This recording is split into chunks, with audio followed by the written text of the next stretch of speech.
কয়েকদিন ধরেই রিলসে শুধু সয়া বড়ির রান্না দেখতে পাচ্ছিলাম, তাই আজকে ভাবলাম আমিও একটু ট্রাই করে দেখি।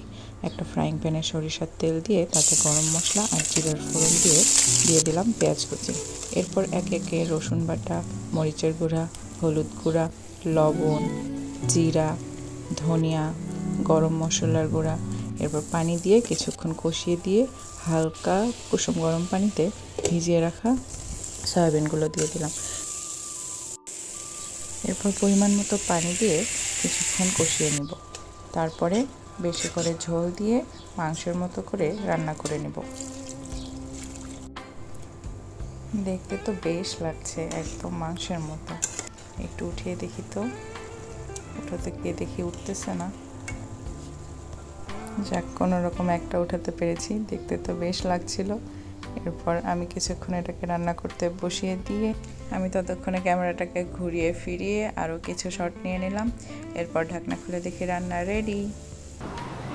এখন পরিবেশনের পালা। খেতে গিয়ে দেখলাম মাইন্ড ব্লোয়িং, একদম অসাধারণ একটি রান্না হয়েছে। এইরকম স্বাদ তো একদম মাংসতে পাওয়া যায়। ট্রাই করে জানাতে ভুলবেন না কিন্তু।